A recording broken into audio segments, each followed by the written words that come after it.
Ready semua? Oke, selamat sore semuanya kepada Pak Ian, selamat sore kepada Sore. tim juga, lalu juga kepada peserta semua, selamat sore. Acara hari ini bisa dilihat kita bakal membicarakan tentang bagaimana MBA program di US. Lalu sebelum kita ke acara, ini kita akan perkenalkan sedikit tentang apa itu Kaplan. Oke, nah dari Pak Ian, apabila udah siap Pak speakernya, coba dites sekali lagi Pak. Cek satu, cek. Siap, suaranya cukup jelas, Pak. Oke, Oke, kalau gitu kita mulai aja. Pak Ian, boleh silakan disapa, Pak. oke. Terima kasih Kak Richard ya. Selamat sore untuk semuanya para peserta acara ini, How to Get a Scholarship for an MBA Program in the US. Perkenalkan, saya Ian dari Kaplan EduPac yang lokasinya di Gedung IA Sentral, lantai 21 Jalan Jenderal Sudirman, Kafling 48A, Jakarta Selatan. Nah, pada kesempatan ini saya akan memberikan informasi ya mengenai Kaplan EduPac. Nah, saya yakin sih sudah banyak yang mengetahui mengenai Kaplan EduPac, dan mungkin bagi yang belum mengenal, ini adalah kesempatan yang tepat untuk lebih mengetahui apa itu sih di Kaplan EduPac. Nah, tidak lupa juga bahwa kami akan memberikan kuis nanti dengan hadiah voucher senilai Rp1.000.000 untuk para peserta di sini.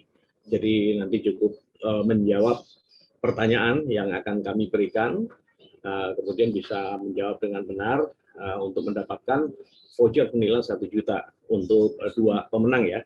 Kemudian dan jangan lupa juga untuk peserta semua yang ada rencana untuk ikut test preparation, kami akan berikan promo ya, istilahnya back to online school promo. Jadi cukup nanti dengan scan barcode yang nanti akan kita tampilkan seperti itu. Oke. Ya. Pertama-tama kami kenalkan bahwa di Kaplan ini ini masih ada tata tertibnya ya Pak Richard. Iya, sembari saya masih accept peserta sih, Pak. Masih nambah Oke. terus ini soalnya. Lanjut, Pak ya. Silakan.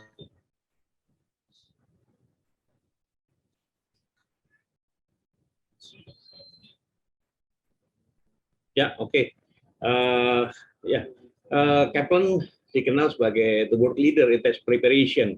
Jadi sebagai satu-satunya penyedia tes persiapan ujian terbesar di dunia, ada yang 3 keunggulan di Kaplan.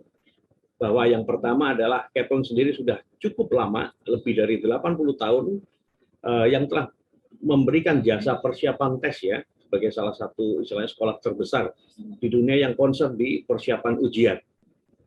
Oke, untuk yang kedua adalah Kaplan sendiri sudah tersebar lebih dari 240 cabang di dunia ya. Kemudian tidak hanya di Indonesia, seperti di negara-negara lain, Singapura, UK, dan negara-negara lainnya, di mana terdapat 162 pusat studi, terutama di Amerika Serikat. Oke, untuk keunggulan yang ketiga adalah Kaplan ini dengan pengalaman selama ini, Kaplan telah membantu lebih dari 3 juta siswa untuk mempersiapkan diri menghadapi ujian dalam mencapai tujuan baik ke perguruan tinggi maupun karir mereka. Nah, oke, kenapa kita perlu persiapan ataupun mempersiapkan di Kaplan? Untuk slide-nya Pak Richard, next. Ya, kenapa di Kaplan?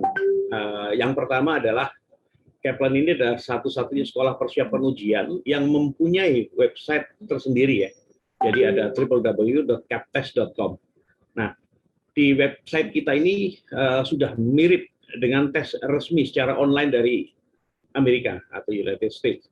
Nah, seperti kita ketahui, tes sekarang sudah banyak sekali ya yang online ya. Karena student juga perlu latihan skill strategi maupun time management-nya. Untuk itu tidak ada salahnya. Jadi pilih lembaga yang sudah punya latihan mirip dengan aslinya.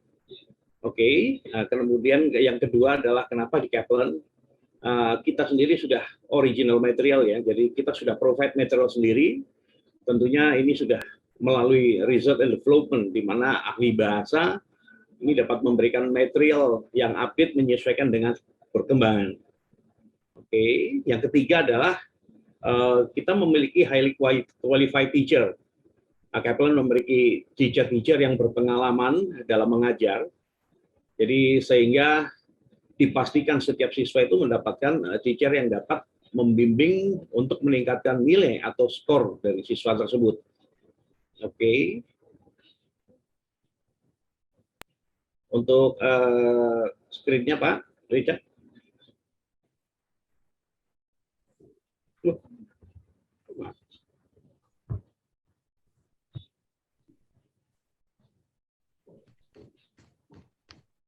Halo? Iya Pak. Gimana Pak Ian tampilannya di sana? Oke, ya, oke. Oke, untuk selanjutnya adalah Kaplan EduTech Program. Jadi di Kaplan kita punya ada 6 program, karena secara internasional sih Kaplan lebih dari 30 program ya untuk di Indonesia.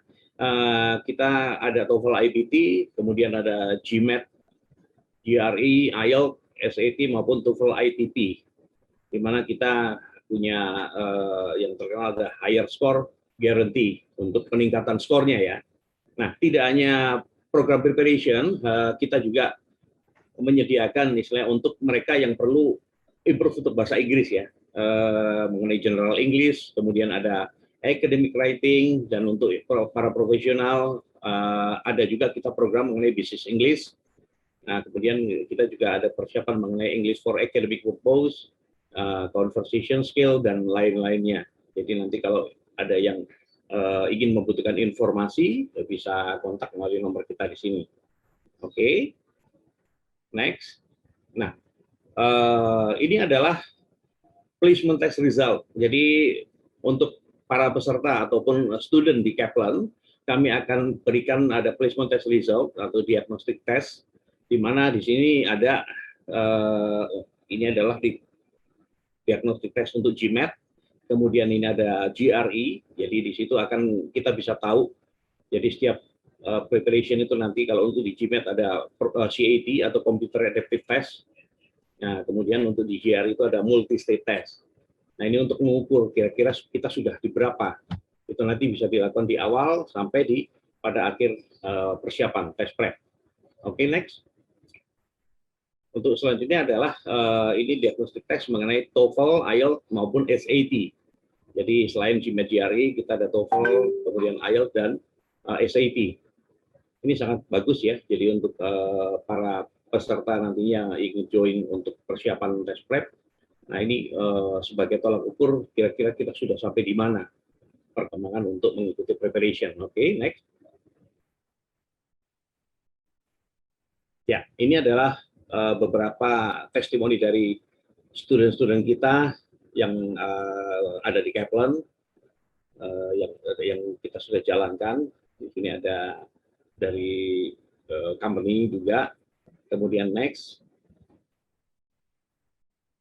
Nah, ini ada juga dari student kita TOEFL dan GMAT ya. Jadi skornya TOEFL sudah 111 dan GMAT-nya 650. Kemudian ini di kanan ada student SAT ya, Matthew Tarentan, jadi skornya 1.540 dari top 1.600. Jadi pada saat awal dia skor awalnya adalah 1.280, bisa meningkat menjadi 1.540 belajar di Kaplan. Oke, next Karida. Ya, ini beberapa student mengenai IELTS dari skor awal 7 jadi 8,5. Kemudian dari ini ada skor 7 juga, akhirnya tercapai 8. Oke, nah ini yang patut kita perhatikan ataupun kita garis bawahi bahwa mereka pun yang sudah punya skor 7 masih merasa perlu untuk meningkatkan skor. Jadi mereka tidak hanya cukup deh buat 7 atau 7,5, tapi saya harus punya maksimum skor, istilahnya higher score, di mana kalau bisa tercapai 8,5 ya kenapa tidak gitu. Nah, mereka tentunya juga istilahnya belajar dengan tekun ya, yang terutama itu, dan satu istilahnya yang penting adalah komitmen untuk mau melakukannya. Oke, next Karidat. Ya, ini beberapa klien kami dari company-company yang sudah mempercayakan Kaplan EduTech untuk membantu para pegawai ataupun karyawannya untuk mempersiapkan sekolah ataupun studi, baik itu master, mereka sudah menjalankan di kita. Oke, next Kak Richard. Ya, untuk Kaplan saya rasa cukup sekian. Jadi selain Kaplan EduTech, kita ada divisi yang juga membantu untuk program studi abroad, jadi untuk studi keluar. Nah, di mana nanti akan dibantu oleh Kak Richard sendiri. Jadi mungkin bagi rekan-rekan semua di sini yang ingin membutuhkan informasi ataupun ingin konsultasi, itu bisa nanti menghubungi Kak Richard. Jadi baik itu mengenai free consultation mengenai pemilihan university, kemudian dari online registration, student visa, flight ticket, accommodation, briefing pre-departure, sama untuk admission dokumen, dan lain-lainnya, nanti kami akan membantu juga. Oke, next Kak Richard. Ya, seperti yang sudah saya sampaikan, bahwa bagi rekan-rekan di sini yang nantinya memerlukan mengenai program preparation, bisa scan untuk Prime promo di sini. Jadi diskon up to 30%. Seperti itu. Oke, mungkin Kak Richard kita bisa berikan waktu beberapa saat untuk mereka yang ingin scan barcode ini. Oke, thank you Pak Ian. Di Ya. sini juga di layar mungkin para peserta bisa dilihat itu ada barcode yang udah kami sediakan. Itu boleh di scan sekarang atau misalkan ini kalau misalkan emang dari handphone itu bisa di screenshot saja supaya bisa mendapatkan diskon untuk program di Kaplan EduTech. Jadi bagi yang kalian pengen mengikuti salah satu program preparation seperti di layar bisa dilihat itu ada GMAT, GRE, TOEFL, IELTS dan ACT, itu ada kesempatan untuk mendapatkan diskon up to 30% berlaku untuk selama acara ini berlangsung Pak ya. Ya, barcode okay. Ini. Siap. Ya. Kita kasih 10 berikan detik kalau Pak ya. saat lagi ya. Oke. Okay. Kita bisa tunggu sejenak untuk mereka scan barcode.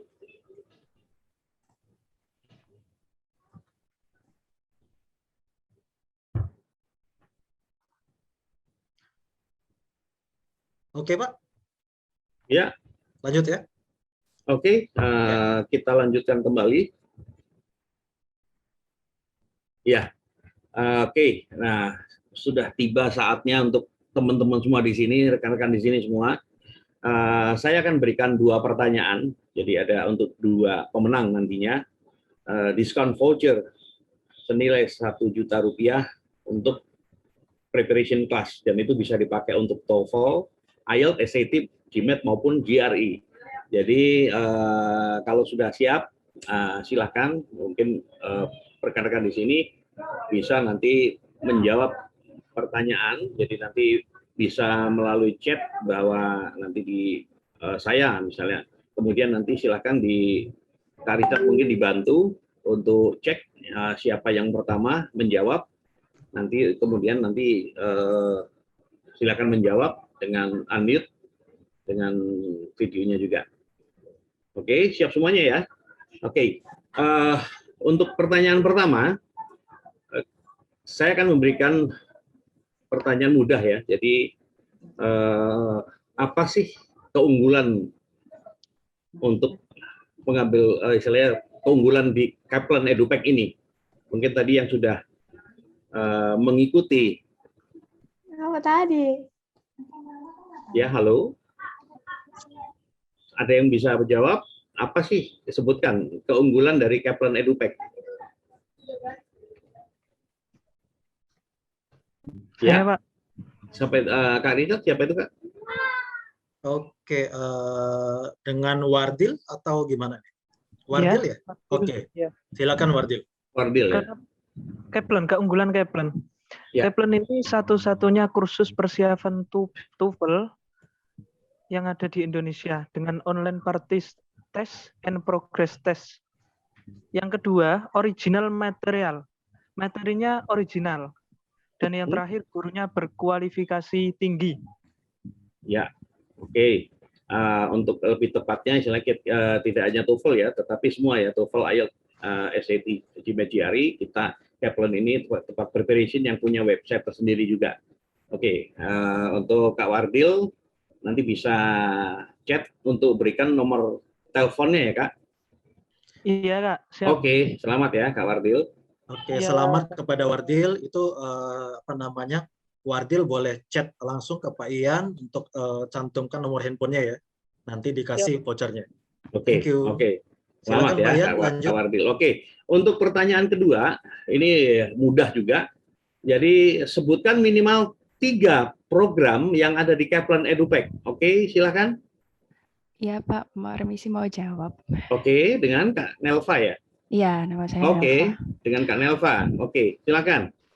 Program yang ditawarkan Kaplan EduPack itu ada TOEFL preparation English. Jadi ada yang general English, academic writing, ada EAP juga, terus juga ada GMAT, GRE, IELTS, TOEFL, IBT atau ITP. Dan terakhir SAT. Oke, good. Oke, bagus. Saya rasa cukup banyak nih ya tadi untuk yang dijawab. Untuk Kak Nelva, boleh nanti chat saya, berikan nomor teleponnya untuk mendapatkan voucher 1 juta ya. Oke, thank you. Oke, thank you ya Kak Nelva. Selamat ya Nelva. Dan juga tadi jawabannya lengkap banget. Simak Mbak Didi tadi ya. Oke, Pak Ian, masih adakah vouchernya atau udah? Ya, untuk voucher untuk dua voucher. Oke. Untuk selanjutnya, ya. Oke, mungkin sebelum kita beri sesi selanjutnya, di sini juga ada tercantum untuk kontak person Pak Ian dan saya itu para peserta mungkin bisa dilihat di layarnya. Pak Ian, izin, apakah di layar udah tampil kontak person kita, Pak? tertampil ya. Untuk rekan-rekan semua yang ingin menanyakan mengenai program persiapan ataupun preparation, silakan bisa menghubungi saya di nomor ini, atau kalau misalnya ingin informasi mengenai studi program itu bisa menghubungi Kak Richard di nomor ini. Oke, Pak Ian, kita kasih waktu 1 menit untuk para peserta mungkin screenshot ataupun scan barcode-nya. Jadi di sini juga sekali lagi saya infokan kalau untuk di sini apabila ada yang pengen bertanya tentang course preparation seperti TOEFL, IELTS atau GMAT, GRE untuk yang S2 itu bisa menghubungi langsung dengan Pak Ian di sini ya. Lalu apabila di sini yang udah siap atau pengen tanya tentang kelengkapan dokumen menuju ke US itu perlu apa aja, itu bisa kontak saya. Oke. 10 detik ya Pak, kita kasih waktu untuk mereka screenshot di layar ini. Oke, good luck ya buat semuanya rekan-rekan di sini, semoga sukses untuk persiapan studi ke US. Nanti akan diberikan ada dari ini ya untuk pembicaranya ya Kak Richard. Ya. Oke. Thank you ya Pak ya. Thank you Kak Richard, thank you semuanya ya. Sembari menunggu, saya pengen cek sound dulu untuk Kak Tiffany di sini. Kak Tiffany, apakah bisa join udah untuk soundnya? Boleh di-unmute, silakan Kak Tiffany.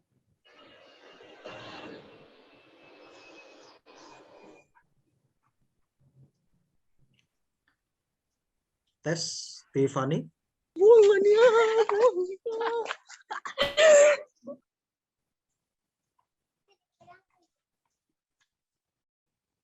Halo, Tiffany, are you ready? Cek. Halo, kedengaran belum ya? Oke, ini baru ada suaranya. Tadi kayaknya belum ada deh. Boleh di sound sekali lagi?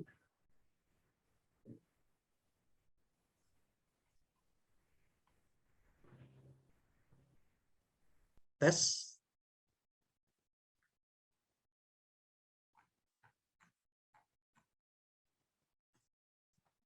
Halo, sorry. Hilang ya tadi. Oke. Tiffany, ya. Audionya udah oke, videonya udah oke. Ya, nggak apa-apa. Oke, di sini mungkin saya skip dulu ya untuk screen-nya, saya stop sharing dulu. Terus juga para peserta mungkin bisa mendengar di sini udah ada Tiffany itu selaku representatif dari Kaplan Pathway to US. Di sini akan info bagaimana langkah step awalnya lah untuk kalian bisa ke kampusnya. Oke, Tiffany silakan. Thank you. Oke, sharing screen aku udah kelihatan ya berarti ya? Yes. Oke, thank you. Oke, selamat sore semuanya. Semoga masih dalam keadaan sehat, karena pandeminya lagi naik lagi. Semoga dalam keadaan sehat, tetap di rumah aja ya, sesuai Selamat himbauan sore. dari pemerintah. Sore semuanya, jadi nama aku adalah Tiffany. Perkenalkan, nama saya Tiffany. Saya representatif dari Kaplan International Pathways, dan kita juga salah satunya ada kerjasama dengan Arizona State University. Jadi mungkin aku singkatnya aja, jadi Kaplan ini siapa sih? Karena namanya sama nih sama penyelenggaranya. Kaplan EduPack. Nah, kalau untuk Kaplan sendiri sebenarnya we're actually a huge company. Jadi ada beberapa sub-department yang salah satunya juga ada preparation untuk English, preparation untuk GRE secara akademik, dan kita juga ada education-nya. Jadi kita mewakili dari ASU, kita bisa membantu untuk proses aplikasinya. Jadi untuk teman-teman yang mau melakukan aplikasi ke ASU, itu bisa melalui Kaplan. Karena itu akan lebih mudah dan juga akan lebih cepat dari prosesnya. Karena saya yakin teman-teman yang udah tahu atau sedang mencari tahu untuk cara apply ke university di US itu untuk aplikasi prosesnya sendiri cukup lama kalau direct ke university-nya biasanya bisa lebih dari 1 bulan. Tapi kalau untuk dari Kaplan sendiri kita pasti akan memastikan untuk outcome-nya sendiri untuk offer letter-nya untuk surat penerimaannya itu bisa mendapatkan less than a month kalau memang semua dokumentasinya sudah lengkap. Tanpa memperpanjang waktu, saya akan mulai untuk presentasinya. Nah, untuk ASU sendiri, kita lokasinya itu di State Arizona. Mungkin teman-teman banyak yang nggak tahu nih ya Arizona di mana sih. Dan kalau dengar Arizona kayaknya pokoknya taunya cuma panas, kaktus, terus ada desert. Pokoknya udah summer city banget deh. Nah sebenarnya yes memang seperti itu, tapi nggak perlu khawatir karena nanti yang paling main highlightnya dari event kita adalah alumni sharing. Jadi kita mengundang alumni salah satu the best alumni dari ASU dari College Thunderbird yang akan sharing. Mungkin dari kita yang cuma tahunya summer dan gak ada apa-apa nih di Arizona, nah dia bakal share apa sih yang sebenarnya ada di Arizona dan apa aja nih exciting things yang bisa di-sharing untuk teman-teman yang memang lagi mencari kota yang paling tepat untuk sekolah luar negeri. Nah untuk Phoenix sendiri, mungkin salah satu yang banyak yang nggak tahu kita adalah the fifth largest city in the US. Jadi dari size wise-nya sendiri sebenarnya kita jauh lebih besar. Mungkin dari orang-orang Indonesia yang tahu, oke mungkin cuma Seattle, Boston, California, Chicago. Nah, sebenarnya untuk Phoenix sendiri dari location dari size wise-nya kita lumayan besar dan memang kita 5 terbesar in fact di US dan median age-nya ini yang cukup menarik. Karena kalau kalian memang sekolahnya di ASU itu lokasinya kita di kota Phoenix, kurang lebihnya right in the center of Arizona. Untuk median age-nya sendiri kita lebih ke yang professional. Jadi kalau misalkan aku boleh bilang once kalian udah physically di Phoenix nih ya, orang-orang sekitarnya memang orang-orang yang bekerja, jadi umurnya kurang lebih 30-40. Jadi kalau misalkan merasa aman apa enggak, definitely aman. Karena 30% dari populasi juga di Arizona, yang which is memang mostly di Phoenix, itu mereka sudah lulus bachelor's degree. Jadi kita nggak perlu khawatir, oh apakah nih orang-orangnya mungkin tidak really well educated dan segala macam, karena definitely udah sangat banyak sekali, apalagi orang-orang yang bekerja di Phoenix, itu memang sudah hold bachelor's degree minimum. Maka dari itu untuk dari unemployment rate-nya sendiri kalau untuk di Phoenix itu sangat rendah 4,2 dan kalau kita ngomongin dari weather-nya definitely banyak orang Indonesia yang mungkin wondering karena US is very huge jadi ada yang mungkin sangat-sangat winter mungkin winternya lebih panjang atau summer lebih panjang atau nggak ada winter sama sekali. Nah mungkin yang paling terkenal kayak California ya semacamnya jadi yang oke memang panas nih pada dasarnya kayak Indonesia ada winter tapi memang mereka nggak akan snowing. It's actually the same as Phoenix. Jadi kita memang akan lebih banyak nggak akan ada snowing. Kalaupun ada snowing pun kita masih 4 season. Tapi kalau untuk dari snowingnya sendiri kita bisa dihitung pakai tangan dalam setahun. Tapi bukan berarti mungkin kalau dari aku sendiri ya, mungkin nanti dari alumni kita juga bisa sharing. Sebenarnya iya kalau anak Indonesia kalau ke luar negeri maunya nyarinya yang winter ada winternya, ada snowingnya gitu. Tapi kalau udah winter setiap hari, itu I'm telling you, it's just a real torturement sih. Karena bener-bener kalian gak bisa keluar. Kalau keluar tuh rasanya baru keluar 5 detik mau masuk lagi. Karena kalau udah namanya winter, apalagi the peak of winter ya, to be honest, is just really, really a torturement. Aku bisa bilang, karena bener-bener gak enak. Tapi kalau misalkan kalian di Phoenix, kalian gak perlu khawatir, weathernya is really amazing. Tapi kalau kalian cari untuk kayak ski resort atau misalkan ya di other part ya benar-benar untuk masakan it's actually a four season country. Sebenarnya kalian juga bisa explore tapi memang gak di area Phoenix tapi you actually can just driving a couple hours away to the other part of Arizona gitu. Nah, the other facts about the city profile, kita ranking 16 di US untuk best city for young professional. As I mentioned, the median age is actually around 36.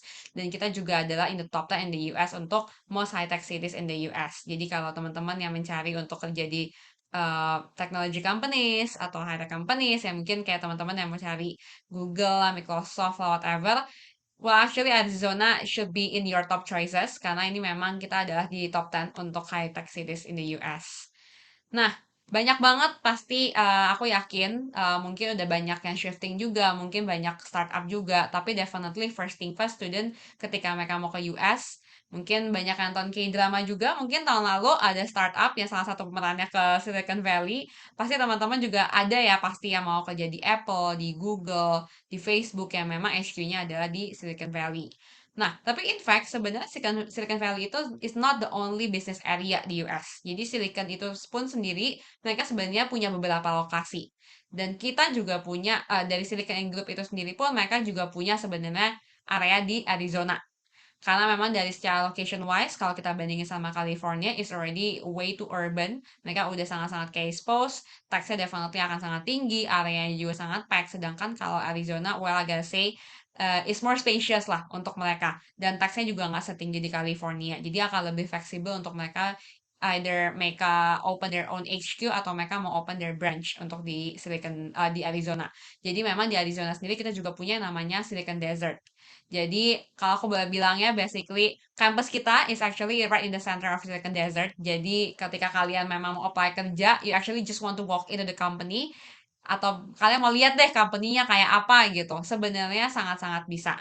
Dan aku bisa bilang juga dari graduate employment kita tahun lalu 2020, 40% dari student Arizona State University they actually continuing and stay back in Phoenix. Dan memang kurang lebihnya 50% sisanya mereka well spread di US dan the rest itu ya definitely either mereka nggak respond to the survey atau mereka memang go back to their countries. Jadi aku bisa bilang memang possibility-nya untuk kalian kalau di US sendiri kita ada yang namanya OPT, jadi setelah kalian lulus dari S1 atau S2, kalian bisa apply optical practical training. Jadi memang nanti dari teman-teman sendiri memang bisa untuk stay back di sana untuk cari kerja ataupun udah mendapatkan kerja tapi belum disponsorin oleh company-nya. Nah, vaksin definitely karena kita masih di in the middle dan juga dari pemerintah udah sangat-sangat urge untuk oke, everyone get a vaccine, everyone get a vaccine. Dan ini juga salah satu mungkin aku bisa sharing US salah satu negara yang tercepat untuk pemelaksanaan dari vaksin itu sendiri, and we're actually really really proud of that. Dan untuk dari teman-teman misalkan oke, maunya ke US nih karena emang ada juga ya udah mulai banyak nih tour and travel buat vaksin tour ke US. Jadi dengan harga berapa belas juta mereka bisa ke US karena maunya Pfizer, maunya Johnson Johnson, gak mau Astra karena nanti demam, gak mau Sinovac karena nggak bisa ke Eropa nanti. Nah banyak juga yang kayak gitu. Well, I think it's quite funny karena definitely aku bisa bilang iya, maksudnya vaksin kita juga bisa bilang kurang lebihnya semuanya sama ya sebenarnya. Tapi kan definitely ada juga yang memang kalau emang ada kesempatan mau juga deh gitu kan sekalian liburan ya udah 1,5 tahun nih ke lockdown di Indonesia gitu. Nah, kalau untuk di Arizona sendiri aku bisa bilang kita sudah kurang lebihnya mencapai close to 50%. Jadi untuk vaccinationnya itu sendiri, karena kan balik lagi kalau aku boleh bilang untuk vaksinasi kita open. Mau domestik, mau internasional, you actually can go ahead whether you walk in, you book in advance itu juga bisa. Dan teman-teman juga bisa lihat di sini untuk umur-umur yang well, agak say student age 20 sampai 40 juga udah hampir 50%. Jadi kalau misalkan kalian ke campus, kalian misalkan tetap mau berangkat nih, karena kita memang juga udah buka campus kita untuk offline classes, ya pasti akan merasa lebih aman. Karena at least ya 50% dari orang-orang surrounded you guys itu udah at least fully vaccinated. Jadi mereka udah mendapatkan dosis keduanya. Dan aku juga bisa update di sini untuk kalian yang memang mau berangkat ke Arizona, itu tidak perlu vaksin, nggak masalah. Tidak ada karantin selama 3 hari sebelum keberangkatan kalian sudah menyatakan hasil PCR. Ketika itu menyatakan negatif, itu juga udah bisa masuk dan vaksinnya ya monggo silahkan diambil di Arizona. Mau Pfizer, mau Johnson Johnson, go ahead with your choice. Nah, Arizona State University sendiri kita adalah public university, student kita kurang lebih 120.000. Well, dan juga I'm proud to say that despite the pandemic last year, we actually still made into the top 10 untuk university yang recruit the most enrollment. Jadi kita tahu ya, mungkin kalau di Indonesia banyak yang mau ke luar negeri, tapi either itu delay atau akhirnya memutuskan sekolah di luar negeri. Tapi internasional dan juga domestically untuk ASU kita masih merekrut number of student paling banyak dari di US itu sendiri. Kurang lebihnya kalau nggak salah di yang ranking 5 atau 6 gitu. Dan kita punya 4 campus di Phoenix area dan plus additional kita punya satu campus in outer part of Arizona yaitu Lake Havasu. Secara nationwide kita ranking 103 dan secara public university kita ranking 46. Jadi definitely is a very high rank, is a very prestigious. Tapi nanti ketika aku touch untuk entry requirements-nya dan juga mungkin scholarship-nya, mungkin teman-teman bisa melihat bahwa public university kita juga memang cukup generous ya kalau aku bisa bilang untuk flexibility untuk entry requirements-nya dan juga untuk scholarship yang kita berikan. Nah, ini untuk secara mapping-nya untuk Arizona, jadi kita cukup di bawah pas sebelahnya California. Biasanya kita menyarankan pokoknya kalian landing dulu di SF atau di LA. Itu habis itu kalian bisa take another domestic flight ke Phoenix gitu. Jadi biasanya ya nggak tahu lama lah, paling 1 jam dari SF ke Phoenix. Biasanya kita menyarankan ke SF karena kata alumni ataupun orang-orang yang aku kenal, kalau di LA immigration staffnya agak resek katanya. Jadi paling gampang di SF aja turunnya. Abis itu baru naik flight lagi ke Phoenix. We rank first in the US for innovation. It's already the 6 years, I guess. We already been first untuk 6 tahun berturut-turut. Jadi dan kita juga even ahead from Stanford dan juga MIT. Dan kita juga rank first untuk public university chosen by international students. Well, this is actually personally I always highlighting about this part. Kenapa? Karena kalau kita memilih university, it's actually kind of like a bridge. University first thing first definitely kalian akan melihat ranking. Tapi yang kedua mungkin dari kita-kita nih mungkin dari aku, Richard, Pak Ian atau dari Pak Yuli nanti yang akan sharing. University itu cuma jembatan karena nanti real life-nya itu baru mulai ketika kita kerja. Mau kuliah dimanapun, mau kuliah jurusan apapun, definitely real life itu akan baru dapatnya itu ketika kita kerja. Dan yang membantu, saya bisa bilang, majority pasti akan dibantu oleh career department. Karena kita sebagai students definitely nggak tahu mau kerjanya apa, nggak tahu company yang bagus yang mana, atau even deh company yang gajinya yang bagus mana, apalagi gaji kita nggak tahu. Jadi definitely aku bisa bilang bahwa yang paling taking a major part-nya dan major factor-nya juga itu adalah dari career department-nya. And actually I also proud to say untuk dari career department dari ASU sendiri itu cukup sangat berkomitmen karena 9 of 10 graduates kita receive job offer selama 90 hari setelah graduation. Dan juga yang paling menarik adalah kita masuk ke dalam top 10 universities who send graduates to career in Silicon Valley. Jadi bukan berarti kalian nggak physically di California dan kalian nggak bisa apply kerja di Silicon Valley karena well ASU we still made into the top 10 yang sending most of our graduates to Silicon Valley. Dan juga ASU masuk ke top 10 university that technology company hires. Jadi ini adalah facts 2020. Jadi this is actually the recent survey aku bisa bilang dan kalian bisa lihat ya untuk Arizona sendiri kita masuk ke nomor 6. Dan kita juga masuk selalu untuk university yang studentsnya direkrut oleh Amazon selalu masuk ke 3 besar. Jadi most of our graduates actually Amazon is really kind of prefer to recruit AAC students. Ini adalah typical accommodation ya dan cukup fleksibel kalau aku bisa bilang karena mungkin teman-teman yang suka nonton Netflix gitu kan kalau typical American university housing itu semuanya sharing, twin sharing. Tapi untuk ASU sendiri kita juga bisa bilang kita juga ada beberapa option untuk single room. Jadi nggak masalah dan untuk student-students yang freshman, jadi masuk ke tahun pertama, either S1 atau S2, itu kita guarantee untuk tempat tinggalnya. Tapi definitely kita akan lebih prioritaskan untuk anak-anak S1 ya. Kalau anak S1 kan masih di bawah umur biasanya. Kalau S2 juga biasanya mereka maunya tinggal di luar. Karena mungkin akan lebih murah atau misalkan mereka memang mau lebih fleksibel aja in the way.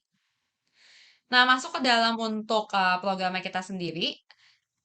Jadi kalau untuk dari Kaplan yang tadi aku udah mention sebelumnya, kita akan membantu aplikasi. Jadi regardless mungkin nama kita memang Pathways ataupun teman-teman juga udah tahu arti Pathways. Jadi Pathways itu memang mungkin kalau kalian nggak masuk ke direct entry-nya, kalian masuk ke kelas internasionalnya dulu atau preparation English-nya dulu. Tapi mungkin aku bisa bilang, well, Kita juga kerjasama dengan Kaplan EduPack yang mereka memang providing one of the brilliant, very very brilliant dan juga very good dan juga credible untuk preparation GRE, GMAT, TOEFL, IELTS, whatever the requirements yang memang most of university will be required. Kalian preparation aja di Kaplan. Karena dari aku personally juga selalu mention ke students, nggak perlu spending another times dan juga spending another money gitu kan untuk kayak mungkin masuk ke kelas internasional dulu, abis itu baru transfer, ataupun dari teman-teman yang mungkin English-nya di US. Karena tetap apa ya istilahnya akan lebih guarantee dan akan lebih aman juga ya kalau kalian udah dapat hasil riset IELTS, TOEFL, GRE, GMAT di Indonesia. Tapi ketika kalian memang masih kurang nih, mungkin kayak tadi studinya Pak Ian udah dapat nilai IELTS 7 tapi masih mau English lagi. Nah, itu boleh, nggak masalah. Tapi first thing first, before departure, you better get the minimum score for the entry requirements-nya.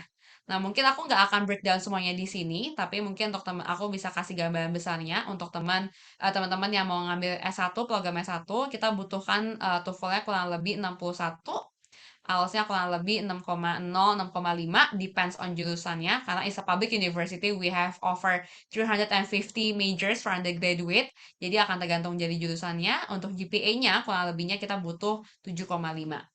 SAT atau ACT, saya bisa bilang generally kita nggak butuh, tapi untuk School of Journalism dan juga School of Health dan Innovation itu kita butuhkan ACT or ACT. Jadi tergantung dari jurusannya. Dan next yang terakhir itu adalah untuk graduate school-nya, untuk program S2, TOEFL kita butuhkan kurang lebih 80 sampai 100. Balik lagi tergantung jurusannya. GMAT, GRE juga akan tergantung jurusannya. Tapi mungkin kalau saya bisa bilang teman-teman ini kan kita mau bahas MBA ya. Pokoknya yang berhubungan sama bisnis, biasanya GMAT itu tidak terlalu dibutuhkan, tapi karena kita business school-nya ranking 23, kurang lebih 23-24 di US nationwide, biasanya akan lebih baik kalau punya GMAT. Kalau tidak, biasanya kompetitifnya akan untuk accepting rate-nya cukup rendah sih, gitu. Jadi biasanya kita akan selalu sarankan untuk ngambil GMAT-nya. Dan juga untuk GPA-nya kita kurang lebihnya butuh 3,0. Well, aku nggak akan jelasin panjang lebar karena waktunya juga cukup mepet. Jadi kalau ada teman-teman yang nanti mau tanyain, either hari ini mau ditanyakan setelah nanti sharing alumni sharingnya atau nanti bisa ditanyakan oleh Richard langsung karena udah pro juga anyway. Nah, ini untuk untuk dokumennya apa aja yang perlu siapin. Nggak perlu khawatir, kalian nggak perlu catat satu-satu, karena kalian tinggal keep in touch aja sama Richard, dia akan bantu untuk semua prosesnya. Jadi raport, academic transcript, IELTS, TOEFL, SAT, ACT, gimana submit personal statement, how to write personal statement maybe, or maybe gimana untuk cara masukin academic referee-nya untuk reference letter, semuanya akan dibantu. Semuanya, nggak perlu dikhawatir. Scholarship, yes, we do have, but we don't have a full scholarship. Jadi kita hanya punya partial. Untuk S1 sendiri kita kurang lebih ada di maksimal angka 15.000. Tuition fee kita itu kurang lebihnya 32.000 untuk S1. Kalau S2-nya tergantung jurusannya, kurang lebih ya 50 sampai 60 ribuan sampai lulus. Cuman mungkin ini sekedar informasi, yes kita ada scholarship tapi tidak ada full. Jadi if you guys looking for a full scholarship, then you might looking for a third party untuk sponsor. Tapi kalau misalkan kalian self funding dari biaya sendiri dan memang membutuhkan scholarship ini untuk membantu juga ya, nanti bisa dikontak langsung juga ke pihak EduPack-nya. Ini untuk program tuition fee-nya, mungkin tadi aku udah mention dan mungkin kita bisa skip juga untuk time. Nah, ini untuk application deadline. Untuk tahun ini kita masih buka tapi hanya untuk S1. Jadi untuk S2-nya kebetulan kita udah tutup dari tanggal 16 kemarin. Tapi untuk teman-teman yang mungkin masih mau ngambil study gap, mungkin lulus SMA atau lulus kuliah, mau langsung kuliah tapi udah nggak mepet karena most of public university, especially in the US, mereka sih hitungannya kita udah cukup telat karena biasanya yang tinggi-tinggi rankingnya atau public university yang not really familiar with international students, mereka udah close-nya itu kayak di Februari Maret gitu. Jadi pokoknya kita masih buka untuk spring ataupun summer 2022. Nah, ini untuk bentuk portalnya kurang lebih once kalian applying atau misalkan kalian nanti once kalian enroll, this kind of portal yang memang literally everything you do, kalian bisa lewat portal ini. Jadi mungkin aku tunjukin ini biar kalian juga excited kali ya. Kalau sebagai student university student ini biasanya kita hal pertama yang excited tuh ngotak-atik portalnya gitu, kayak ini apa, ini apa, ini apa. Nah, ini basically yang portal, student portal yang kalian akan dapatkan aksesnya once kalian memang applying ke ASU. Jadi once kalian apply, kalian udah bisa dapetin ini untuk tracking semua the rest of the admission application-nya gitu. And it brings me to the end of presentation. Mungkin tanpa panjang waktu karena highlight hari ini kita lebih ke alumni sharing karena kita punya one of the best alumni dari Thunderbird College. Mungkin aku bisa langsung oper ke Pak Yuli. Pak Yuli mungkin bisa open the camera and say hi to everyone. Halo semuanya. Dah nih. Ya, halo Mas Yuli, Oke. apa kabar? Iya, iya Pak Yuli, Siap, Pak suaranya Ian. oke Pak. Siap, Mas Richard. Langsung saja Oke, nih. Pak Yuli bisa langsung mulai aja, Pak. Oke, terima kasih. Pertama-tama nama saya Yuli Purwono dan saya juga dulu adalah alumni dari EduPack, Kaplan EduPack. Saya ketemu Pak Ian, sudah lama sekali, tapi itu membantu saya untuk prepare khususnya untuk TOEFL dan juga saya waktu itu ambil GRE. Dan prosesnya cukup lama sampai saya bisa kuliah lagi ke Amerika. Tapi berangkat dari situ membuat saya bisa semangat bahwa kita harus bisa improve apapun requirement yang dibutuhkan kalau kita punya impian yang lebih tinggi. Jadi mungkin saya share sedikit, kuliah saya di, sebentar, saya coba share aja. Oke, sudah kelihatan? Yes Pak, udah tampil. Ya, oke. Jadi ini adalah kampus saya, bagian dari Arizona State University. Saya di Thunderbird School of Global Management. Saya masuk tahun 2018. Program saya waktu itu selama 16 bulan, jadi saya lulus tahun 2019. Tadi seperti Mbak Tiffany sampaikan, untuk Arizona State University itu nomor 1 untuk innovation di US, di atasnya Stanford dan MIT, dan juga number 1 in public university untuk international students. Jadi untuk international student rata-rata mereka ketika memilih di Amerika, nomor 1-nya adalah ASU, dan juga number 1 in US for global impact. Jadi untuk program-program Sustainable Development Goals khususnya itu ASU nomor 1 di Amerika. Untuk Thunderbird sendiri, kita adalah Master in Management, jadi kita Specialized Master. Nanti mungkin saya akan share sedikit apa itu artinya. Kita adalah School of Business Global Management. Kita nomor 1 untuk Master in Management dari Time Higher Education. Itu di tahun 2019. Nah, ini mungkin bisa dilihat sedikit, saya berada di situ, ini adalah semua penerima full scholarship dari Thunderbird, jadi kita ada program full scholarship waktu itu, dari seluruh dunia, jadi akan dipilih, sangat kompetitif programnya, dan juga tidak hanya scholarship, tapi juga mentoring. Kenapa ada program seperti itu? Itu karena dari visi Thunderbird sendiri, kita ingin membuat sebuah dunia yang sustainable dan inklusif tentunya. Tapi untuk misi saat ini, setelah kita tahu dengan globalisasi digital global mindset, kita fokusnya adalah educate global leaders dan managers untuk maximize 4th Industrial Revolution. Terus mungkin nanti teman-teman juga akan bertanya, kenapa saya memilih Thunderbird gitu? Apa bedanya dengan yang lain gitu? Nah ini yang ketika saya kuliah di Thunderbird, saya merasa ini yang disiapkan oleh Thunderbird gitu. Pertama adalah embrace ambiguity gitu. Jadi ketika ketidakpastian itu kita tidak menjadi takut, tapi kita bisa melihat itu sebagai sebuah peluang. Lalu welcome uncertainty gitu. Ketika ada ketidakpastian, kita tetap bisa menerima, kita melihat masalahnya seperti apa, dan juga baik itu dari sisi organisasi, cultural paling sering karena kita global gitu, itu kita bisa tackle di situ. Terus juga comfort in discomfort, bisa dibilang merasa nyaman dalam ketidaknyamanan. Seringkali mungkin kita terbiasa juga di Indonesia gitu, atau misalkan dalam situasi pandemi saat ini gitu, pakai masker gitu. Ketika COVID gitu, itu tidak nyaman. Tapi bagaimana merasa nyaman dalam ketidaknyamanan? Itu semua diajarkan di Thunderbird melalui yang di sebelah kanan, global mindset. Ini adalah core dari Thunderbird. Cara bisa dibilang ini adalah bagaimana Thunderbird kita value kita untuk berperilaku, untuk berkomunikasi, kita diajarkan di Thunderbird untuk memiliki yang pertama global intellectual capital, yaitu kemampuan kita untuk dalam skill bisnis khususnya intelektual. Lalu kita harus punya global psychological capital, yaitu punya passion for diversity, untuk menghargai perbedaan. Mungkin teman-teman akan bertanya gitu, mungkin akan sangat berbeda sekali ya dengan di Amerika ya, dengan berita-berita yang terdengar di Amerika gitu. Karena Thunderbird sendiri dilahirkan tahun 1946 ketika setelah Perang Dunia Kedua, tujuannya adalah untuk membangun jaringan global dari Amerika itu sendiri. Lalu yang terakhir adalah global social capital, di mana kita harus memiliki kemampuan untuk diplomasi. Ini yang menjadi skill utama dari Thunderbird yang menurut saya menjadi pilihan saya waktu itu. Dan dengan program itu, Thunderbird saat ini punya yang kita sebut sebagai Center of Excellence. Kita punya hub di seluruh dunia, target kita ada 30 hub sampai 2022, dan kita saat ini ada juga kantor di Jakarta. Jadi ini salah satunya dengan bekerja sama dengan Kaplan Pathway dan juga Kaplan EduPack, tentunya kita bagaimana untuk membantu teman-teman yang ingin misalkan belajar di Thunderbird.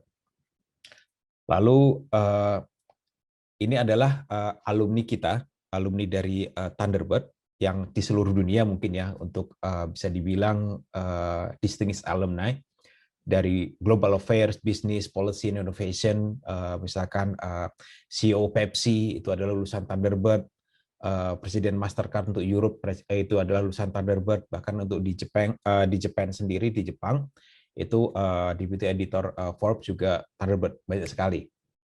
Dan untuk di Indonesia juga ada, contohnya adalah Pak Hilmi lulusan Thunderbird 84, Pak Jimmy Masrin lulusan Thunderbird 87, dan juga misalkan dari perempuan ada Bu Melena, itu lulusan 2000. Yang paling terakhir adalah Pak Daud Joseph, itu adalah ex-direktur operasional dari Transjakarta, juga baru lulus dari Thunderbird. Nah, mungkin kita akan langsung masuk di academic program ya. Ini gedung baru Thunderbird yang akan di-launching nanti di fall 2021. Jadi untuk teman-teman yang masuk ke Thunderbird tahun ini, itu akan mengalami atau akan merasakan kelas baru yang paling high-tech, khususnya fasilitasnya sangat lengkap, full teknologi, itu di Downtown Phoenix, satu kompleks untuk ASU. Dan program yang kita punya, main program kita adalah Master of Global Management. Itu masuknya kalau fall itu Agustus, biasanya minggu kedua atau ketiga. Kalau spring masuknya di Januari, programnya berlangsung selama 16 atau 21 bulan. Tadi saya sampaikan program saya selama 16 bulan, tapi saat ini juga ada yang 21 bulan. Kenapa ada 21 bulan? Menurut saya itu sangat penting untuk international student. Semakin lama kita belajar, semakin lama pula kita bisa mempersiapkan diri untuk misalkan yang ingin berkarir di Amerika, atau yang persiapan untuk misalkan berkarir secara global karena Thunderbird, atau mungkin pulang ke Indonesia. Itu sangat penting. Dan menurut saya sangat membantu sekali program di situ. Nah, lalu untuk credit hours-nya sama dengan MBA, 49. Programnya ada di Phoenix, dan untuk Thunderbird ada kekhususan bahwa kita harus ada yang namanya second language atau bahasa kedua yang untuk diambil. Kalau saya berbahasa Indonesia dan bahasa Inggris, saya harus mengambil satu bahasa lagi. Apakah itu Mandarin karena saya ingin fokus di China bisnisnya, atau mungkin Prancis, atau mungkin Spanyol ya, karena di Amerika second language-nya kan Spanyol gitu. Jadi saya kalau ingin bekerja di Amerika, saya ingin berkarir, maka Spanish akan sangat membantu di situ. Yang menarik dari Thunderbird adalah kita punya yang namanya specialized masters, adalah kita mendapatkan secara general itu adalah finance kita akan dapat, marketing kita akan dapat, data analytics kita dapat gitu. Tapi kita juga bisa mengambil konsentrasi terkait dengan background atau skills yang kita pengen dapatkan, atau mungkin career aspiration gitu. Saya waktu itu fokus di marketing, maka saya mengambil data analytics dan juga marketing. Tapi di sini ada yang di sini disampaikan ada STEM certified, global business, global digital transformation, dan juga data science. Bedanya apa? Adalah kalau untuk 3 program yang STEM certified ini, teman-teman ketika lulus, maka akan mendapatkan kesempatan untuk punya izin kerja, OPT, Optional Practical Training, selama 1 tahun, plus 2 tahun. Jadi total 3 tahun kalau STEM. Kalau reguler, itu 1 tahun. Tapi apapun itu, teman-teman ketika misalkan, oh saya ingin fokus di public administration misalkan, karena saya adalah, contoh kalau di Indonesia saya adalah ASN, saya ingin fokus di public administration, tapi saya juga ingin belajar business and management. Karena ada misalkan kebutuhan untuk misalkan dari unit bisnisnya itu ada revenue. Gitu. Maka mengambil program di Thunderbird itu juga akan mendapatkan itu, konsentrasi di public administration. Atau misalkan di non-profit, bagi teman-teman yang background-nya di non-profit. Atau bahkan di kalau di misalkan di legal studies itu juga bisa. Itu adalah pilihan-pilihan yang ada di Thunderbird.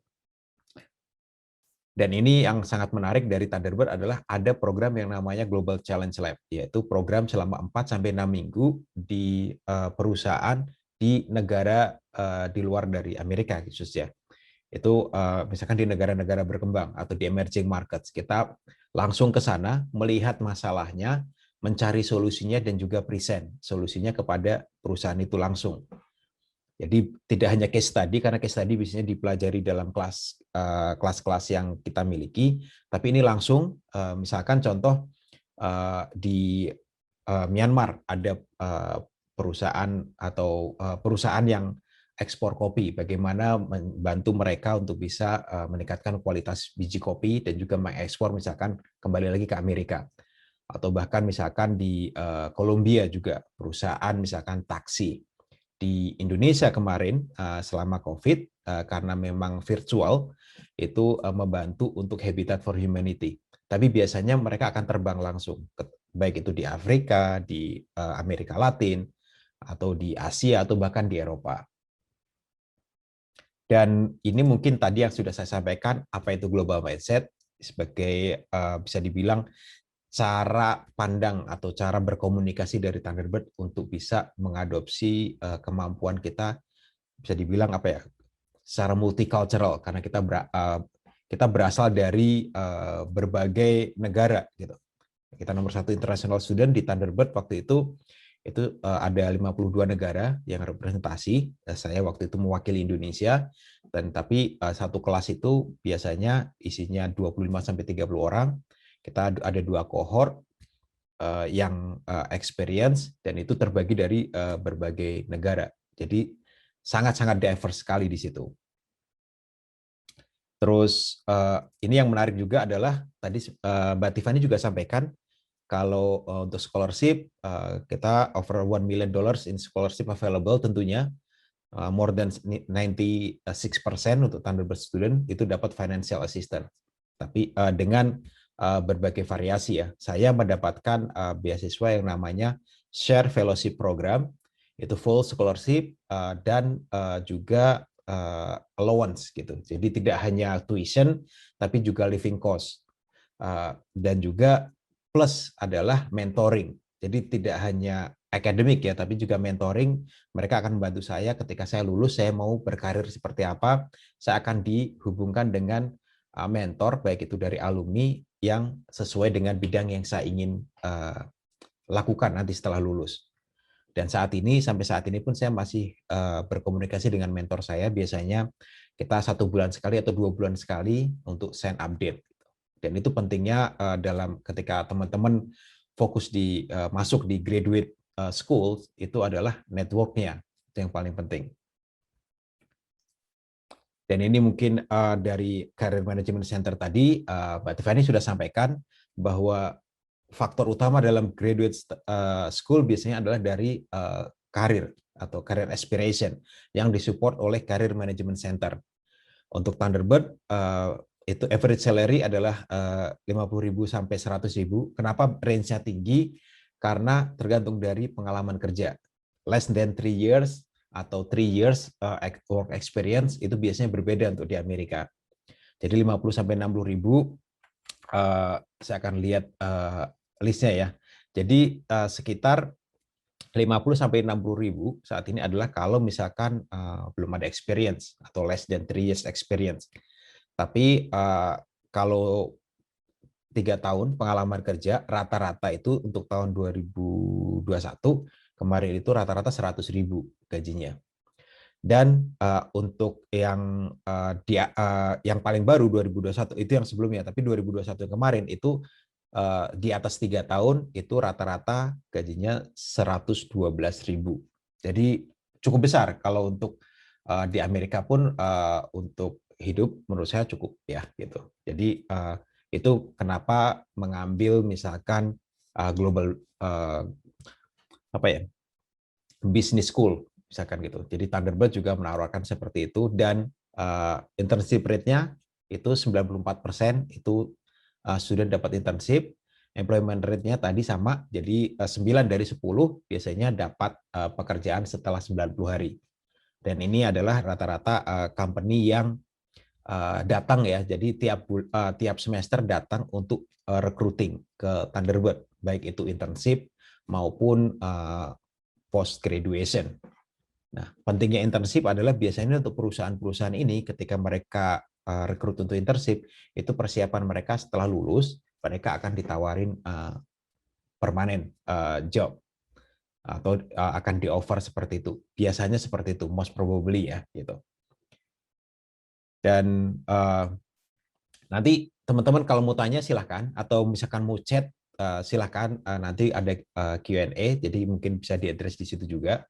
Ini tradisi kita ada regional night karena kita kembali lagi kita bisa dibilang passion for diversity dan juga punya intercultural empathy. Kita punya regional night dari berbagai region, kita selalu digilir.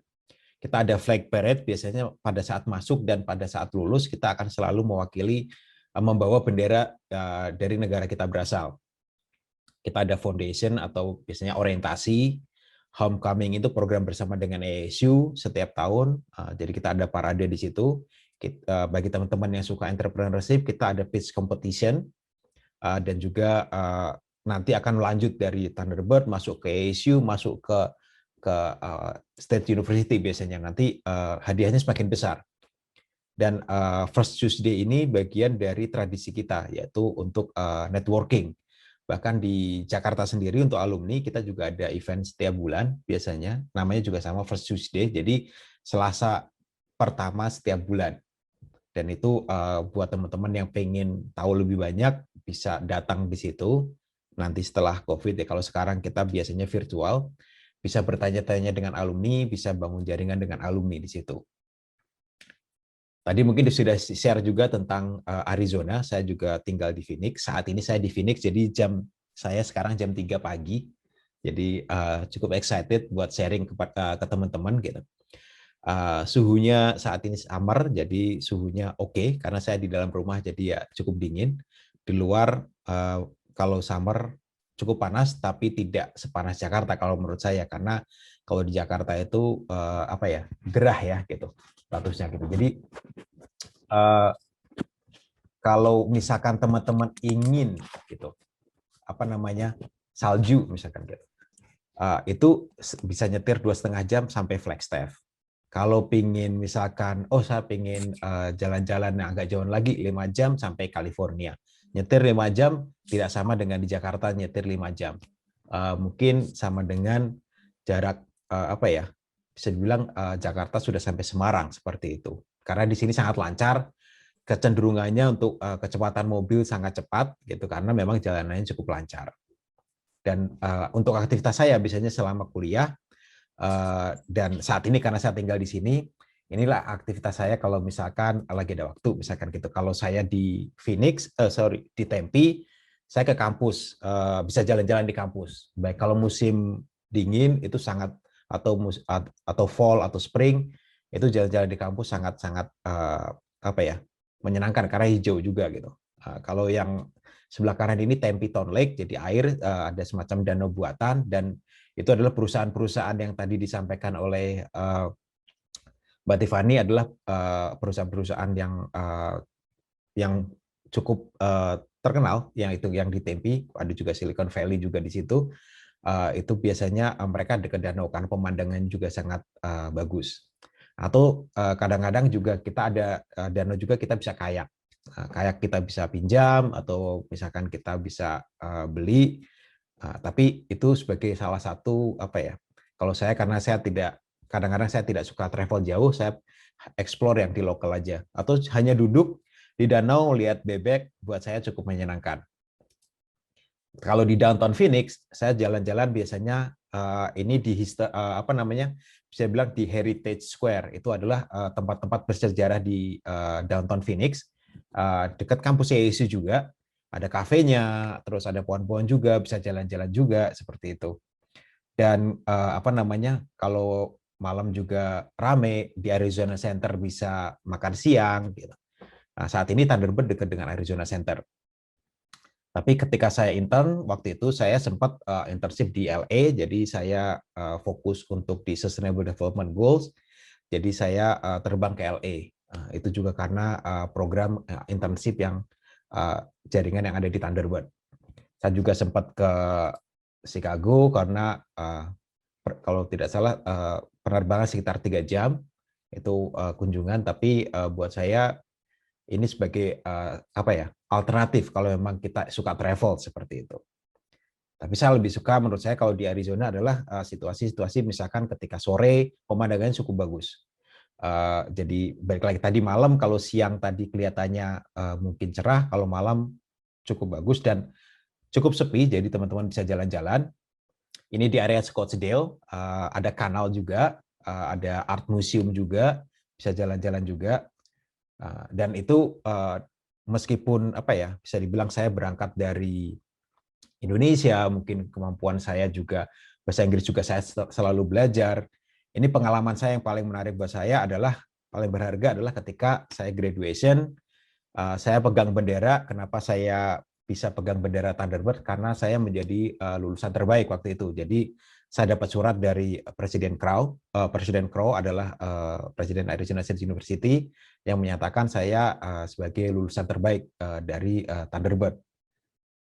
Dan juga saya mendapatkan award yaitu Dean Circle Award dari Dean Thunderbird, Dekan Thunderbird, sehingga karena saya lulusan terbaik menurut Thunderbird adalah mereka punya memang program ketika mereka akan retain lulusan-lulusan terbaik mereka untuk membangun kembali Thunderbird. Saya mendapatkan saat ini saya bekerja di Thunderbird. Itu yang menurut saya pengalaman yang saya bangun ketika saya masuk mendapatkan scholarship dan saya belajar dan saya juga apa ya mencoba untuk bisa hidup di situ dan adaptasi di situ, ternyata memang ada hasilnya. Dan saat ini role saya sebagai Client Relationship Director di Thunderbird School of Global Management. Aktivitas saya ketika kuliah saya juga aktif di Rotary Club. Saya volunteer di Local First Arizona, jadi semacam organisasi yang membantu lokal bisnis, dan juga internship saya di City of Los Angeles, jadi wali kota di Los Angeles. Semoga itu membantu menginspirasi teman-teman bahwa peluang itu ada, dan mungkin buat teman-teman yang di Indonesia Timur, ASU juga menjadi list untuk beasiswa LPDP, bisa apply dengan full scholarship, join ASU atau Thunderbird. Kalau ada pertanyaan bisa ditanyakan langsung ke saya. Tapi kalau pesan saya mungkin yang terakhir adalah apa yang mesti teman-teman lakukan, bangunlah ada 3 ini.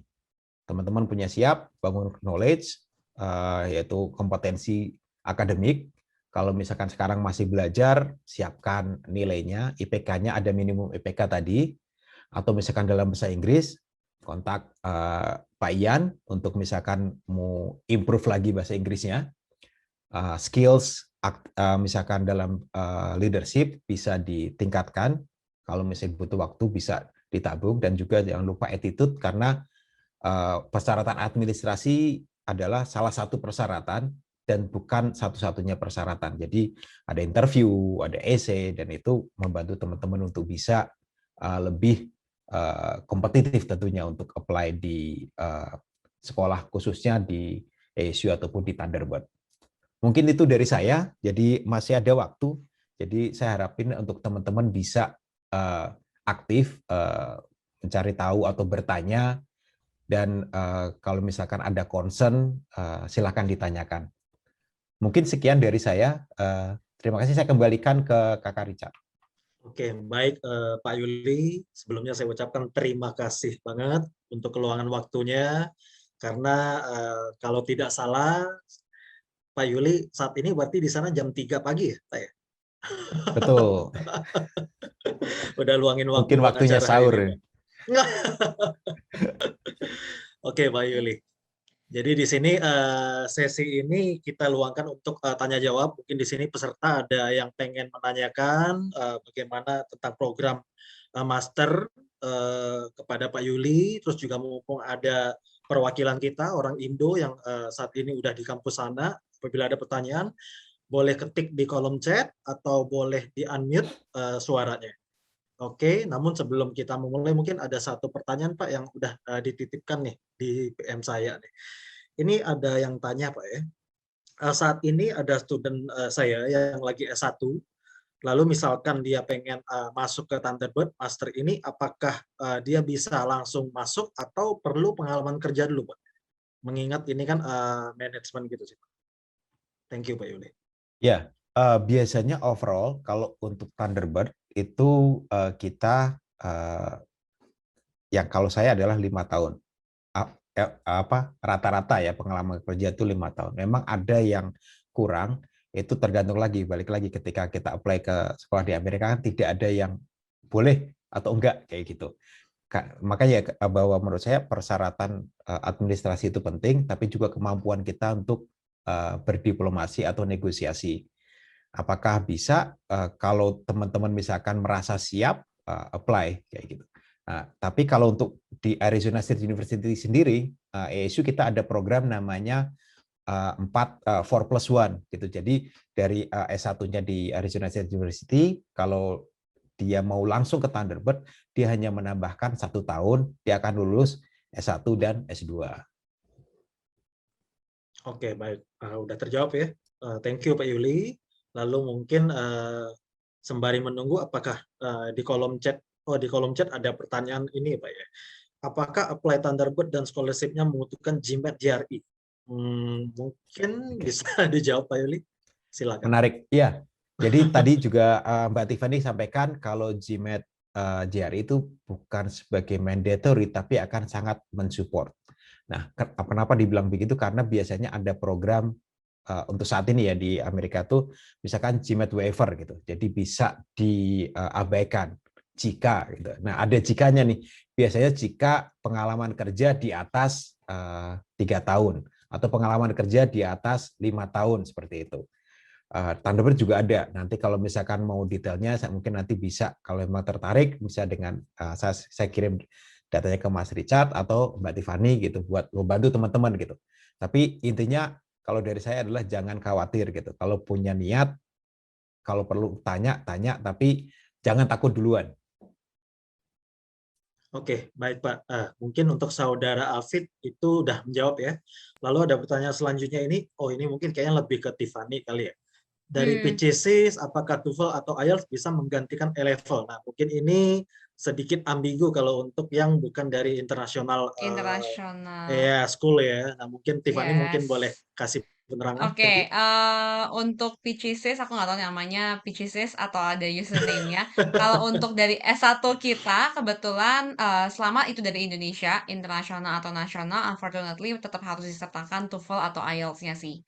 Gitu. Tapi nggak perlu khawatir karena balik lagi ada Kaplan kalau misalkan, well to be honest, aku mungkin bisa bilang untuk student A-level dari pengalaman aku juga biasanya TOEFL dan IELTS sudah pasti achieve entry requirement sih gitu. Tapi memang harus menyertakan TOEFL atau IELTS. Jadi there's no other alternatif. Bisa apakah pakai A-level English-nya nilainya A gitu, nggak bisa. Tetap harus ada IELTS dan TOEFL. Dan selama pandemik mungkin juga teman-teman pernah dengar tentang tes yang namanya Duolingo. Nah, untuk S1, S2 kita, untuk ASU kita juga masih menerima tes Duolingo sih. Gitu. Oke, mungkin sedikit menerangkan lagi. Kalau misalkan studentnya itu katakanlah dari negeri, misalkan SMA Negeri 1, berarti dia sertakan rapor, lalu dia ambil either itu TOEFL atau IELTS, that's it ya, bisa apply. Seperti itu? Yes. Tiffany? Yes. Heeh, Oke, siap, siap. betul. Thank you ya. Itu mungkin bisa menjawab Ya. untuk PCSIS. Itu tadi jawabannya. Lalu di sini karena di kolom chat masih belum ada yang tanya, atau adakah peserta yang pengen berbicara langsung? Boleh di-unmute sebelum saya melanjutkan pertanyaan di DM saya sih.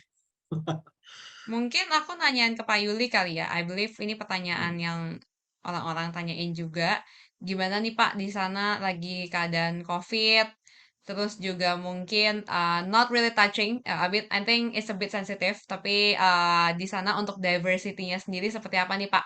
Karena kan orang-orangnya mungkin kalau di Amerika ya kita pernah dengar mungkin sensitif topik gitu. Tapi mungkin Pak Yuli bisa ngejelasin untuk di Phoenix itu sendiri kayak diversity orang-orangnya, international people-nya, domestic people-nya itu seperti apa mungkin Pak? Ya, Mbak Tiffany, terima kasih pertanyaannya, sangat menarik karena mungkin kalau di berita itu kalau saya lihat itu kan kalau berita yang muncul dari Amerika itu impact-nya ke dunia itu cukup besar gitu. Itu juga salah satu Heeh, kenapa betul. misalkan Amerika itu menjadi center baik itu inovasi ataupun diversity karena memang acuannya di situ. Untuk Hmm, COVID sendiri, mungkin kalau ketika waktu itu ada berita ketika sebelum Pilpres dan selama Pilpres sangat-sangat apa namanya fluktuatif gitu. Tapi setelah kemarin Pilpres selesai, kita vaksin kita cukup cepat gitu. Bahkan saat ini vaksin di Amerika sudah tersedia untuk anak umur 12 tahun ke atas.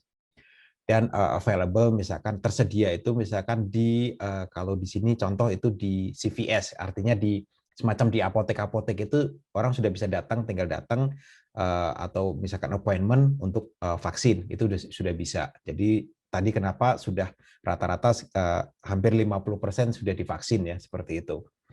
Terus yang kedua mungkin bahkan situasi saat ini di Arizona sendiri sudah mandate-nya atau itu sudah diangkat bahwa tidak wajib memakai masker untuk orang-orang yang sudah divaksin.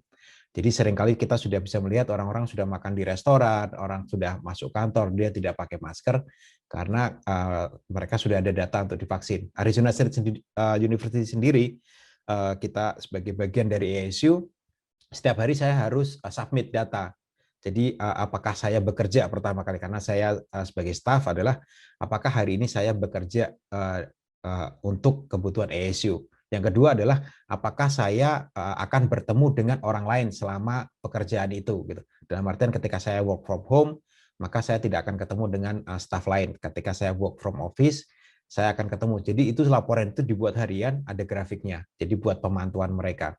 Dan untuk terkait tadi dengan misalkan apa ya situasi sosial gitu, menurut saya dari Arizona cukup tenang ya, khususnya untuk pendatang ya, untuk international students gitu tidak terlalu banyak isu.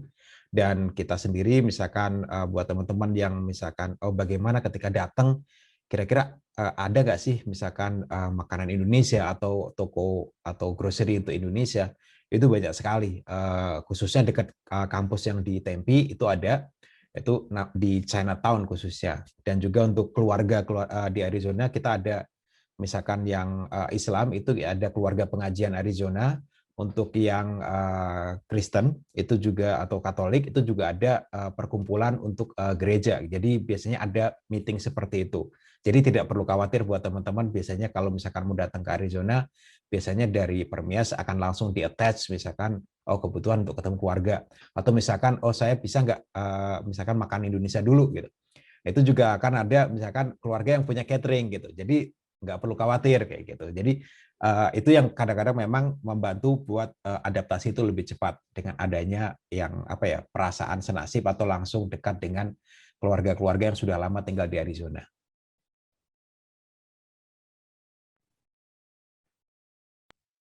Thank you Pak Yuli. Oke, tes Pak Yuli, ini ada satu pertanyaan dari sudut saya lagi sebelum di sini lumayan udah agak sore, terus juga Bapak di jam sana. Ini kan menjelang maghrib juga nih kita Pak, sebentar lagi di sini. Ini ada pertanyaan seperti ini Pak. Tadi kan seringkali disebutkan ada internship-nya di program ini. Nah, student saya nanya, internship ini di-provide oleh pihak kampus, maksudnya udah masuk dalam program atau si student cari sendiri? Cuman ada guide dari konselor di sana. Mungkin boleh Ya. dikasih penerangan, Pak. Thank you. Ya, menarik. Memang kalau untuk international student ini sangat penting ya gitu, dalam artian ketika datang ke Arizona ini kira-kira apa gitu. Nah, itu biasanya kalau dari Thunderbird memang dari awal itu langsung akan ditanya kira-kira karir aspirasinya kemana gitu. Karena itu juga akan langsung mulai di semester awal. Dari awal itu akan dipersiapkan network-nya akan seperti apa, internship-nya bagusnya di mana, seperti itu. Jadi internship memang harus dicari sendiri, tapi baik Arizona State University maupun Thunderbird mereka menyiapkan Career Management Center dari hari pertama masuk itu sudah ditanya dulu. Misalkan saya ingin langsung kembali ke Indonesia gitu. Kalau saya bilang begitu, maka dari Career Management Center akan banyak networknya itu dicarikan dengan misalkan alumni yang di Indonesia, bisnisnya, atau misalkan yang bisa membantu karir saya. Nah, itu juga makanya sangat penting buat teman-teman yang ingin belajar ke luar negeri, ingin studi ke luar negeri, usahakan sudah punya minimal dream atau career aspiration yang jelas, sehingga ketika masuk sudah bisa langsung dibantu. Contoh misalkan ada yang kemarin juga setelah saya gitu, dia memang project management ya, tapi dia pengen misalkan internship di perusahaan otomotif, dia dapat di Tesla misalkan gitu. Karena kita ada alumni di sana. Jadi ada session, terus sharing, dia apply dan cukup cocok gitu.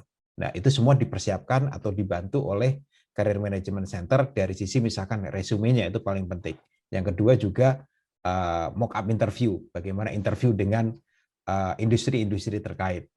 Jadi jangan khawatir gitu, kalau memang teman-teman siap atau teman-teman pengen, pasti support itu ada. Oke, baik Pak. Thank you penjelasannya. Lalu mungkin di sini kita kasih 2 pertanyaan terakhir ya Pak. Boleh. Di sini mungkin saya baca lagi. Ini dari Afid kembali. Afid ini dia ucapkan terima kasih Mas Yuli, appreciate untuk waktunya. Dia bilang lalu untuk pertanyaan mengenai fellowship-nya. Karena kan Pak Yuli tadi menyebutkan kalau kemarin dapat scholarship-nya fellowship ya Pak, jenisnya kemarin ya. Nah, Ya. ini dia tanya apakah ini hanya 1 orang, 1 negara, atau di saat Pak Yuli mendapatkan scholarship-nya kemarin ada temannya Pak dari Indo, gitu. Jadi sebenarnya tidak ada batasan bahwa 1 orang 1 negara seperti itu, tapi mungkin karena faktor kembali lagi salah satu alasan dari business school baik di Amerika khususnya adalah membawa diversity dalam cohortnya atau dalam kelasnya gitu. Jadi sangat memungkinkan kalau misalkan 1 negara, karena itu akan membawa misalkan kekayaan dari ilmu yang atau experience yang ada di dalam kelas itu. Itu yang kalau saya waktu itu memang hanya 1 gitu. Tapi setelah saya ada juga 1 dari Indonesia gitu. Tahun ini ada juga 1 dari Indonesia. Itu dari Thunderbird. Tapi intinya itu memungkinkan gitu. Tapi belum pernah terjadi misalkan lebih dari 1, tapi bukan berarti aturannya menyatakan hanya boleh 1 gitu. Oh. Yang kedua ini kalau nggak salah allowance ya. Iya. Dia ada nanyakan living Allowance untuk allowance keluarga. Menurut saya ini mirip dengan LPDP ya, karena LPDP untuk ya. S2 biasanya dia hanya cover individu gitu. Si Apakah studentnya cocok aja maksudnya Pak ya? Betul, dan itu memang dioptimalkan, artinya apakah kalau dipres-presin cukup, iya, tapi tidak disarankan. Kenapa? Karena tujuan dari scholarship biasanya adalah ingin mensupport student itu untuk bisa dibilang memberikan atau menjadi versi terbaik dari dia ketika sekolah kayak gitu. Jadi seoptimal mungkin. Oke, baik Pak. Itu mungkin cukup menjawab untuk si saudara Afid tadi ya. Lalu pertanyaan terakhir ini Pak Yuli, sebelum kita akhiri sesi hari ini, itu dari Rudi. Aku mungkin baca sebentar ya. Untuk representatif di Indonesia, perihal kalau ada pertanyaan atau lainnya ke siapa, itu sama ada grup Telegram yang mengakomodir. Timeline proses seleksi beasiswa. Oke. Kalau untuk representatif di sini sebenarnya bisa kelanjutannya itu bisa bertanya dengan saya ataupun dengan Kak Tiffany juga selaku representatif dari Kaplan US-nya langsung mengenai perihal timeline proses seleksi itu mungkin bisa saya bantu. Untuk Pak Rudi itu boleh chat aja. Nanti kita bisa sesi one on one mengenai timeline segala macam. Oke. Mungkin kita tambah terakhir lah sekali lagi ya. Untuk siapa ini? Nelva ya. Nelva itu adakah scholarship untuk transfer pathway program di ASU? Oke, itu mungkin Nah, boleh barusan bisa aku direspon, Tiffany. ya, barusan aku chat di bawah. Aku kira kalau tadi Oh, pertanyaan terakhir. ya, Ini ya, ya. kalau untuk Nelva, I'm not really sure ini untuk S1 atau S2, tapi I Mm-mm. assume ini untuk S1 ya, karena untuk transfer. Tapi ini untuk transfer, sorry, ini transfer pathways ya. Kalau buat, Mm-mm. oke, mungkin aku jelasin aja. Kalau untuk scholarship, kita untuk yang S1, kalau untuk S1 itu kalau kamu masuk tahun pertama, itu maksimal scholarship-nya di 15.500. Tapi kalau kamu transfer dari Indonesia, mungkin minta tahun pertama atau tahun kedua atau dua ketiga itu maksimalnya di angka 10.000. Kalau untuk S2 kita ada beberapa tapi balik lagi tergantung. Yang paling besar so far yang aku bisa rekomendasikan definitely dari Thunderbird sih. Karena dari Pak Yuli tadi udah mention bisa sampai 100% gitu. Oke, mungkin itu adalah pertanyaan terakhir di hari ini. Terus juga thank you so much untuk semuanya, peserta juga hari ini yang udah hadir. Terus juga ucapan saya yang paling sebesar-besarnya, terima kasih pada Pak Yuli udah nyempetin waktu Pak di jam subuhnya di sana. Thank you juga untuk Kak Tiffany sebagai representatif dari Kaplan US-nya langsung. Terima kasih juga Pak Ian di sini. Ya, oke, Ya. sama-sama Kak Richard. Oke. Ya, jadi untuk para peserta, apabila ada pertanyaan lebih lanjut mengenai persiapannya itu boleh ke course-nya itu di Pak Ian. Di sini ada contact person-nya. Sengaja saya cantumkan di screen. Mungkin masih tampak kan Pak Ian untuk screen-nya? Oke, Oke, masih kelihatan. Oke. Lalu apabila masih ada yang pengen screen itu silakan. Oke. Ya. Oke, kalau gitu, sore semuanya. Thank you. Kita jumpa lagi di event selanjutnya. Terima kasih semuanya. Terima Bye. kasih Terima kasih. semuanya. Terima kasih Kak Tiffany. Selamat Terima sore. kasih Mas Yuli. Sehat-sehat semuanya ya. Siap. Terima Sehat-sehat kasih Pak semua. Ian. Sehat-sehat semua. semuanya. Kak Tiffany, Terima kasih. Mas Yuli. Kak Sehat Richard, semuanya. Bu Tiffany. Stay safe Ya. everyone. Yuk, thank you semuanya rekan-rekan Bye. Yes, peserta. thank you, thank you. Yuk, Thank you selamat all. Thank you. pagi Mas Yuli. Selamat pagi.